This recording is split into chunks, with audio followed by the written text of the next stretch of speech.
A review: Winter Rock Veterans Memorial Park by me, Tyler Paul. So this will be what I'm reviewing. I came here just for the convenience, and I came here during my fall break, and it was just pretty easy for me to just drive up here because it's relatively close to home, about 10-minute drive. Came up here, did my review, got the footage I needed, and this will be what I'm presenting to you today. So let's get started. So this is just the beginning of the park, just as you're getting in. So let me start. The Navajo Code Talkers, said to be legends within the Navajo community for their bravery and sacrifice in the events of the Second World War. Many of these men risked their lives, some lost, to help secure victory at many battlefields.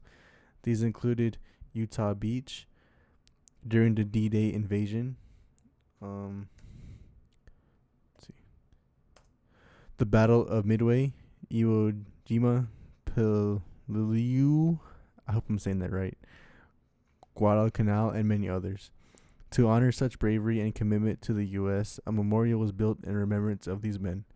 This memorial in particular will be the one I'll be doing a detailed and thorough review on.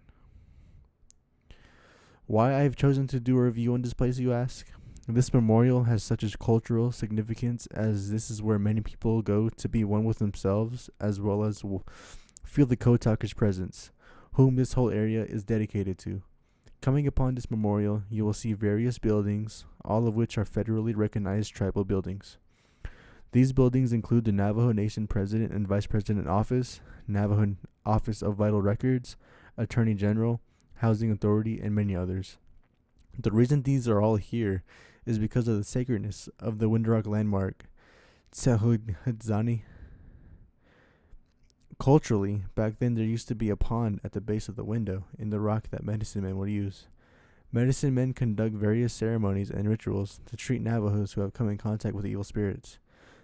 The water used from this pond, one of 4, would be used in ceremonies that need water to be continued. Seeing that the Winter Rock Formation oversees all these buildings and is majestic in a way, knowing what the landmark means culturally makes the experience of driving toward it all the better. Getting into the parking lot, you can see that 3 flags are whipping and waving around high in the air. Of these 3 flags, they include the Navajo Nation flag, United States flag, and the state of Arizona flag. This park is open most days, and the unique part about it is that it's free admission every single day of the week. That's a plus considering the cultural value of this place. Those who have had friends or family involved in the wars these men fought in, it's nice knowing that you can rest assured knowing that they can come here anytime without pay to give their respects. Passing by these flags and up the steps that lead you into the park, you can get a great view of all the structures that make up the memorial. The thing about this park is how vast and barren it is. Not to be a bad thing, but rather it gives it the needed area to take in the environment as well as the view. There are 3 paths to go once you enter the park. You can either go right, left, or up the middle. This can all lead to preference, but every time I've come here, I've always seen people go left to right to look in awe at the structures that they can encounter while they visit. Walking up the concrete path, you can see to your right a pretty big statue of a Navajo code talker tuning in on his radio. This structure is provided along with a metal slab explaining the code talker's significance in World War II, as well as what happened afterward when the code was declassified in the late 1960s. Below the statue is an arrangement of bricks or stones that have the names of the Navajo code talkers that fought engraved in them. There were upwards of about 400 code talkers that were deployed into battle, and these 400 are all surrounding the statue, guarded by a rail. A pretty neat thing I noticed about this is that there were coins all scattered about the stones. I believe this is a way of respect, tossing coins, giving praise to these men. I've come here often, and I always see this statue. It's a pretty cool statue. I just look at it, and considering the cultural significance, I think it's just a great way of honoring these men. Afterwards, you can continue north up the walkway to a building of sorts. The building shown appears to resemble a Navajo shade house, or a cha'o in Navajo. I can't begin to explain the beauty of the land this park is displayed in. The Winter Rock formations are sort of in the shape of a U, where it surrounds the park in itself. Walking up to the shade house, you begin to feel a sense of bliss being engulfed in the formation's elegance. On the side of the shade house, there is a fountain made of different slabs of stone. This I thought was very pretty. Hearing the sound of the water dripping and splashing in this little arrangement had me at peace, and I felt a sense of reflection upon myself. This fountain was a great addition to the park and makes for a variety of structures tourists or people native to the area can view and experience for themselves. After this is viewed, you can walk to an open area where you can see the entire landscape the window rock formations provide. I believe this will be a great area to take pictures for the public and especially an opportunity for photographers to capture this vivid and beautiful environment for years to come. This fountain right here, it's really cool for like there's no other place in the park where it has like a water formation, like a fountain dispersing water. And considering that this is like one of the first things that you would see, it just makes the park better. And I feel tourists and people who are coming here for the first time can just sit right here, listen to the splashing of the water, the sound of the running water, and just be one with nature. It's just a really awesome area to be in.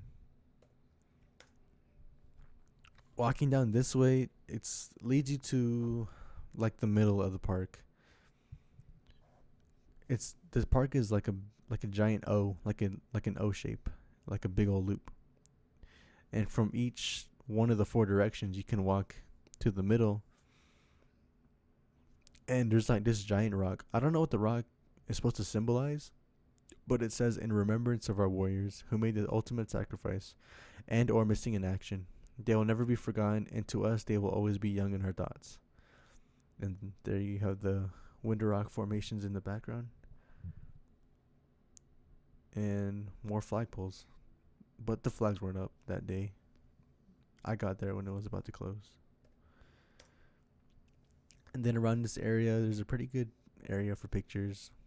I've seen many there's Winter Rock High School, and I know a lot of people who get their high school senior photos taken here.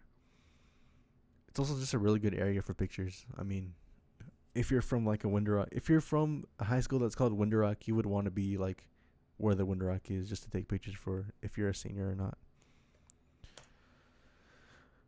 Anyway, heading past this, we come upon one of the last structures the park has to offer, which is 16 steel bayonets that hang over the path you see yourself walking before. Walking under the bayonets is a strange feeling, like you can feel the presence of the code talkers that this structure was dedicated to. In the middle of these bayonets, there is a roster that includes some of the code talkers' names with the text reading, in remembrance of our warriors who made the ultimate sacrifice and or missing in action. They will never be forgotten, and to us they will always be young in our thoughts. This is the same text that was seen in that little middle area of the park. This is a great addition to the park, as this can be a place where relatives and friends can remember those that they lost. Going past this, the loop is pretty much completed, and if you've walked the entire path that's presented to you. Overall, this park is pretty bland, to be honest, as most of the structures are spaced so much apart. To be fair though, the empty space between these structures offers a great view of the landscape and a chance to take in this wondrous sight that's laid before you. Having this memorial placed below the Windrock formations is also great to have, as it pairs well with the environment and the sacrifice of the war and the significance of the Veterans Memorial. Other than the park itself, off to the side there are a couple places to lounge and relax. To the left of the arrangement of steel bayonets, there are places to host all sorts of events, such as parties or barbecues. Another thing I noticed is that there's a fire pit or grill of sorts made out of stones where the benches are located is under a giant dome that covers whoever chooses to sit there from the elements, such as the sun or rain. So right here I got a shot of, the Welcome to Windrock Tribal Park sign. I thought that would be pretty good to include in my review. And going up this path right here leads you to going up here leads to the giant dome right here, where you can host parties, birthday parties, just anything you can host right here. Maybe just hang out after you've walked the entire park. This is like a little resting area where you can open up your snacks, hang out, chill with friends, and yeah, there's me sitting down. There's other spots too where they have like shade. They got benches on it. Then here's me recording that fire pit that I explained earlier. It's pretty cool that's made out of stone slabs. Does seem fairly used though. You might want to clean it before you want to use it yourself.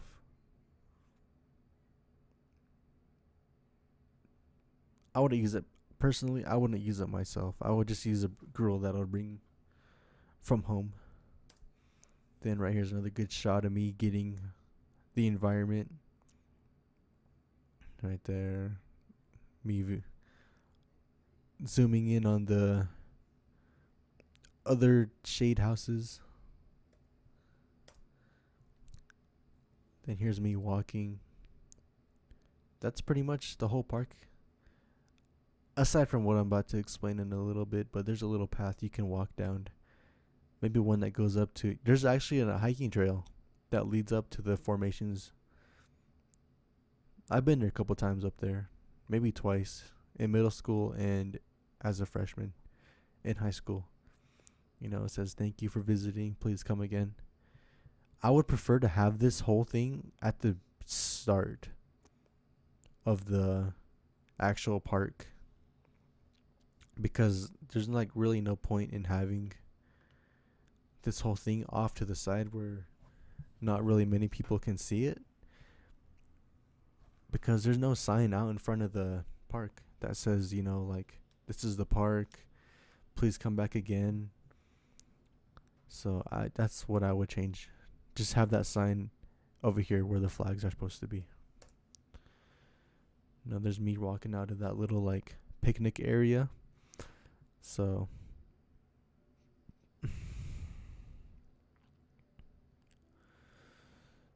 and then near this green building, on some occasions there are vendors set up at the park. They try and like they host certain events and all that. Like maybe I don't know what occasions they would sell on, but sometimes maybe on Saturdays or the weekend they would have vendors posted up right here, maybe selling some like foods, maybe some cold drinks for people who are visiting the park, walking the park on a hot day. Or maybe it's like a special event is going on, like culturally or with the tribe. They usually host events right here. So, all in all, this park. Let's see, start the video. Okay. All in all, this memorial park is a great addition to visit for those who are of immediate family, as well as those who want to recognize the brave Navajo men who fought. Going into the park, you can indulge yourself in the great views the rock formations provide. Also, the environment that this park is located in is a great spot for tourists and natives to visit if they're interested in being one with nature, to say. The Windrock Veterans Memorial Park is highly recommended for anyone for its availability and beauty and is a must-see for anybody visiting the area. So, let's... Okay. Let's see. Then this is just going out of the park. I had a video of me going up into the park, but I guess that didn't make the final cut. I really like how everything is made out of like stone slabs. And up here, the flags would have been whipping and waving high in the air, but I came in just as it was about to close, so they must have taken it down. But it was still a really nice day overall, and I think that added to my review.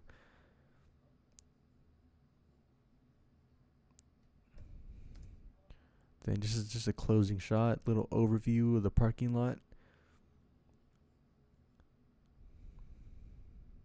It wasn't too bad. I mean, it's just a parking lot. But yeah. Really cool. And some of these are like the voting office or the president's office, some of these buildings that are located across from the parking lot. This is where all of like the tribal buildings are, like centered and located in. Then over here on this side is the council chambers where they hold like meetings amongst the tribal leaders, I guess, like the president, vice president, treasurer, secretary, people like that. And yeah, that is my review. So now on to student learning outcomes, or my SLOs. So this time around, I did not do all 7 because, as turns out, my instructor told me that I only needed to do 3 rather than 7. So I might have overdid it last time. So I've chosen 3. And for the first one, I've chosen rhetorical situation and genre, which is to analyze, compose, and reflect on arguments in a variety of genres, considering the strategies, claims, evidence, and various mediums and technologies that are appropriate to the rhetorical situation. So, my review contains a certain perspective that I would only see myself. The argument here is my critique on this specific part and how I would imagine how people view this location. Various mediums include me videoing certain structures and POIs that are in this park, displaying their significance to the area. Along with the footage, I have included my audio, which is me talking about the ups and downs of the park and explaining what each thing is to whoever is viewing my piece. These videos are then broken up into parts in a PowerPoint presentation, and it has me going into detail what's laid before me and how I should interpret it as the visitor/tourist. Number 2, I got writing as a process. Uses multiple approaches for planning, researching, pre-writing, composing, assessing, revising, editing, proofreading, collaborating, and incorporating feedback to make your composition stronger in various mediums and using multiple technologies. For this review, I have planned this the day it was given, but I had a hard time choosing if I should go ahead and do it or not. At first, it was going to be a food review, but then since fall break was coming up, I decided to do a review on the Winrock Veterans Memorial because it was close to home and I have been there numerous times. I did pre-write my review after I got the needed footage, just to have it all flow evenly. Wrote out what structures interest me and how they impacted my visit to the park, along with the peer reviews we did earlier on this project. These peer reviews gave me the needed criticism to perfect my review to what I wanted it to be. The feedback that I also have gotten from Garcia, my instructor, was a really big help, as they really went into depth as to what I should do to help my piece be even greater than what it was. And lastly, number 3, reflection. Evaluate your development as a writer over the course of the semester and describe how composing in multiple genres and mediums using various technologies can be applied in other contexts to advance your goals. So I feel I have gotten better as a writer even though we are a little past the halfway point in the semester. It only is the second MWA of the semester, but I really feel like my skills as a writer have grown, especially with the feedback that's been given to me, and I can take that in as a means to get better with the projects I present. Providing my projects in other forms or mediums like video, audio, and certain applications have a huge impact on how I present my pieces to my audience. A written paper is just a paper, and I just think how much of an impact it'll have if it was voiced through the writer. Having video or pictures to serve as credibility can also have an impact, as it can assure the reader/audience that they can trust you or get a sense of what you're explaining. So those are my 3 student learning outcomes. That is my review. Thank you for your time, and I hope you have a wonderful day whenever you are viewing this. Thank you.